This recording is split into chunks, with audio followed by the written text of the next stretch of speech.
बच्चों कुछ विशेष प्रश्न मैं आपको समझा रहा हूं जो कि प्रकाश संश्लेषण नामक जैव प्रक्रम पर आधारित है। प्रकाश संश्लेषण नामक जैव प्रक्रम पर आपकी बुक में एक्टिविटी है, क्या पता एक एक नंबर की पूछ ले। किसी और टॉपिक आप मेरा देखना, मैंने उसमें आपको प्रकाश संश्लेषण फोटोसिंथेसिस कराया। पहला प्रश्न ये है बच्चों कि दिन के समय तालाब के जलीय पौधों में हवा के बुलबुले क्यों निकलते हुए दिखाई देते हैं। प्रश्न ये है, दिन के समय तालाब की सतह पर हवा के बुलबुले निकलते हुए क्यों दिखाई देते हैं। देखो इसने एक लाइन बोली है, दिन के समय during day extraction of bubbles on the surface of pond. तो इसका कारण बच्चों ये है कि जैसे ये तालाब है, तालाब में जलीय पौधे होते हैं, तालाब में जलीय पौधे होते हैं, जैसे जलकुंभी है, वाटर लिली, सिंघाड़ा। ये बच्चों दिन में प्रकाश संश्लेषण करते हैं वायुमंडल की कार्बन डाइऑक्साइड को ग्रहण करके। और बच्चों प्रकाश संश्लेषण करने से है ना ऑक्सीजन गैस उत्पन्न होती है जो कि पानी की सतह पर बुलबुलों के रूप में बाहर निकलती है।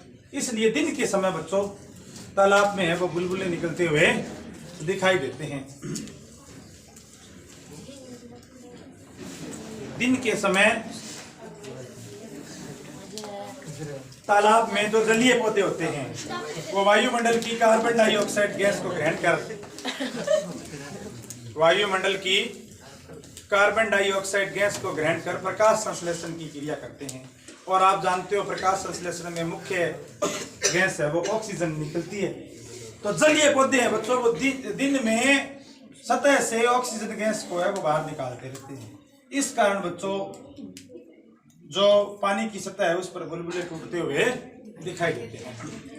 दूसरा प्रश्न है बच्चों कि रात्रि में पेड़ों के नीचे या पौधे लगे गमले को रात में सोने वाले कमरे में नहीं रखते हैं। बहुत इंपॉर्टेंट प्रश्न है बच्चों। एक आम लोगों की धारणा है कि पेड़ पौधे रात्रि को कार्बन डाइऑक्साइड छोड़ते हैं, ये वाकई गलत है। प्रश्न ये है कि रात्रि को पेड़ के नीचे क्यों नहीं सोना चाहिए। रात्रि को पेड़ के नीचे क्यों नहीं सोना, रात्रि को पेड़ के नीचे क्यों नहीं सोना चाहिए। या फिर बच्चों प्रश्न ये है कि सोने वाले कमरे में, जिसमें आपका जो ड्राइंग रूम है जिसमें आप सोते हो, मुझे नहीं पता ड्राइंग रूम में होता है सोने वाला, बेडरूम होता है क्या। आजकल तरह तरह के रूम आ गए, हमारे समय में तो एक ही रूम होता था।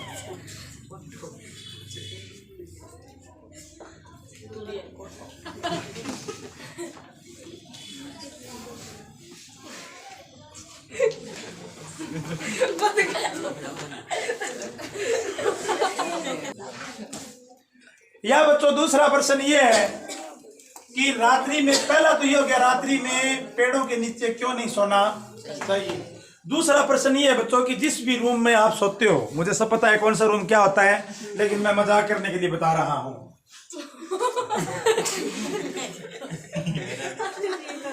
तो बच्चों जिस रूम में सोते हो ना उसमें गमले नहीं रखने चाहिए। कारण सुनो बच्चों, दिन के समय क्या होता है कि वायुमंडल की CO2 होती है, उसको पेड़ पौधे ग्रहण कर लेते हैं और क्रिया करते हैं प्रकाश संश्लेषण।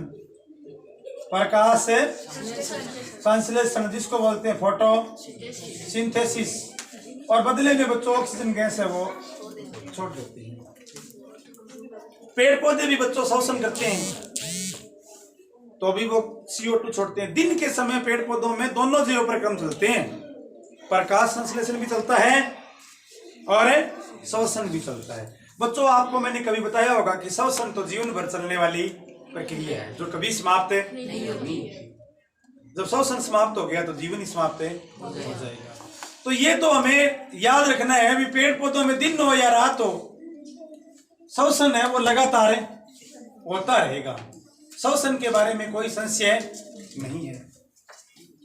और शोषण के उत्पाद क्या है, शोषण के अंत में क्या बनता है, कार्बन डाइऑक्साइड। शोषण एक दहन है। तो दिन के समय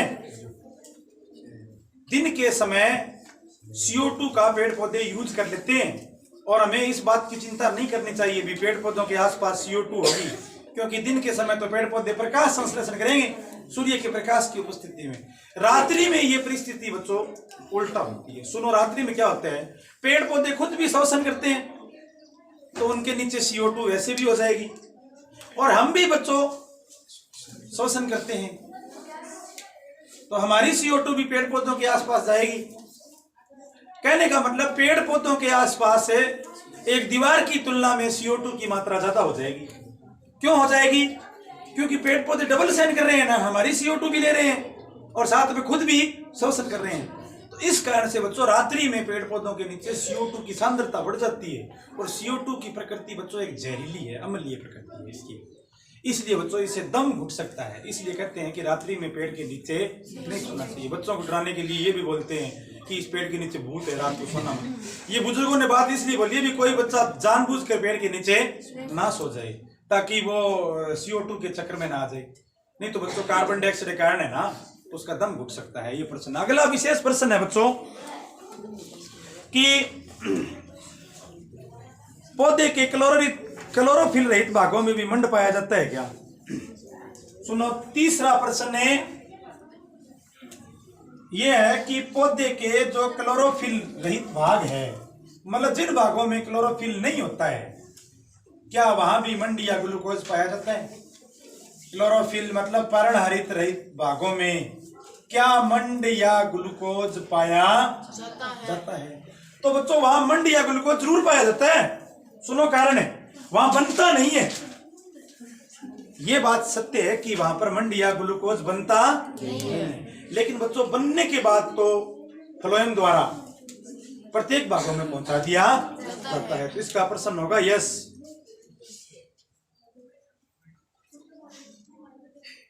फिर बच्चों एक प्रश्न ये है कि जलीय पौधों के साथ एक प्रयोग किया गया,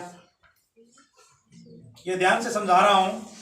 जलीय पौधों के साथ जो वाटर प्लांट्स हैं उनके साथ एक प्रयोग किया गया, और बच्चों प्रयोग में सोडियम बाइकार्बोनेट जल में डाल दिया, NaHCO3, सोडियम बाइकार्बोनेट जल में डाल दिया गया। तो बच्चों प्रकाश संश्लेषण की क्रिया क्यों बढ़ जाती है? बड़ा इंटरेस्टिंग प्रश्न है बच्चों। पहली बात तो यहां पर आपको एक प्रश्न और याद हो जाएगा दूसरे पार्ट से कि बेकिंग सोडा का सूत्र लिखिए।